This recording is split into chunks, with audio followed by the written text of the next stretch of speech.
Killers of the Flower Moon, an epic movie based on a true story and a best-selling book starring Leonardo DiCaprio, Robert De Niro, Lily Gladstone, Jesse Plemons, and a host of other amazing actors, directed by the straight-up legend of cinema, Martin Scorcese. Let's talk about it.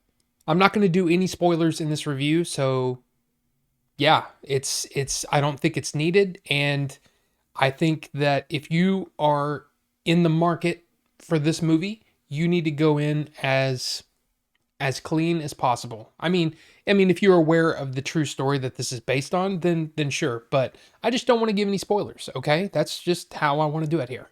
On the technical side, this movie is pretty perfect. Like I can't think of really anything that I would change. The cinematography by Rodrigo Prieto is fantastic. Just amazing looking. It's beautifully shot. It really is. It's edited well to a point. I'll get to that. But yeah, I mean, it's just a beautiful looking movie. And I will also give a big shout out to Mandolin Myers, who worked on the costume department of this movie. She actually worked on Adventures in Game Chasing. So yay, Mandy. The acting, fantastic. Fantastic across the board. I have no problems. I think everyone did an amazing job. I can almost guarantee you that Leo will probably get a Best Actor nom. Robert De Niro will probably get a Best Supporting Actor nom. And Lily Gladstone will probably get a Best Actress nom. It's just in the cards. I think of the three of them, Lily Gladstone was definitely she was really good. She was really, really good in the movie. And I also will say that I think this is De Niro's best performance since maybe the 90s. He's really good. He's really good in this movie.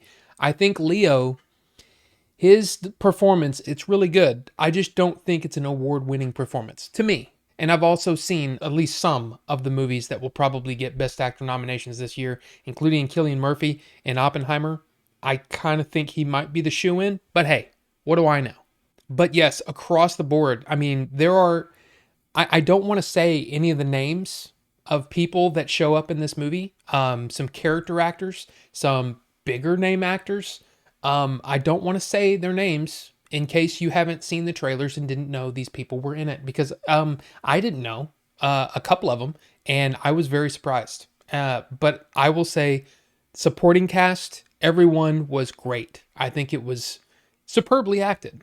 Now the story. I think that's really the key to the movie, right? I mean, because I think on the technical side, no issues. On the acting side, no issues. It really just kind of hinges on the story and how impactful that story is. And if you know the background of this movie or of this story, yeah, it's good. This movie is really good, but it's not great. And I think part of it is that so much of the movie is from the white man's point of view. And I think that takes away from the impact of this story. Like, I wonder if a shift in tone to the Osage Nation, maybe that shift in tone should have happened. And maybe they should have told the story more from that point of view, because maybe the impact would have been stronger. But then again, I can also see that, with Martin Scorsese as a name, and you have Leonardo DiCaprio and Robert De Niro, well, you want to try to tell the story so they can be on screen as much as possible. I get that, because that's what a lot of people are, that don't know this story. They're going to be coming for that, right? They're going to be coming to see those actors, and they want to see those actors work. But I just don't think that it should have been from their point of view. I just don't. I don't think that's just the way that I feel about it. And the other thing, like I said, I think the editing was great, but it's really long. This is a story that shouldn't have been 3.5 hours, in my opinion. I think it could have been better if it was shorter. I mean, I don't know what to cut. I'd have to watch the movie multiple times to try to figure out what I would cut, what I would maybe move around, shift around some things for better impact. But I feel like the impact is lessened because, let's be honest, a lot of people are going to be holding whatever they've got, right, while they're sitting there in a theater for 3.5 hours. Now, I'm going to be really interested to see how this plays out and what people think about it once it gets onto Apple TV Plus, right? When it gets there and people can pause it whenever they need to and all that kind of thing. I'm wondering what people will say about it then. In the theater, I was sitting there going, okay, all of this is really captivating stuff. It's really well done. But wow, I don't know if we needed 3.5 hours of it. I just think it could have shaved off maybe 30 minutes or so. That's just my thinking on it. You know how at the end of a true story, most true stories, it's kind of like, okay, the movie ends, but then there's these title cards that kind of tell you, hey, this character went on to do this, or this character, this happened to this character. You know what I mean? You know what I'm talking about? Like 2 years later, this happened, and you know what I mean? Martin does it in a different way, and he does it in a way that's very ingenious and I thought was really interesting. And it also speaks a lot to his love of cinema and his love of, uh, I'll say, old time entertainment.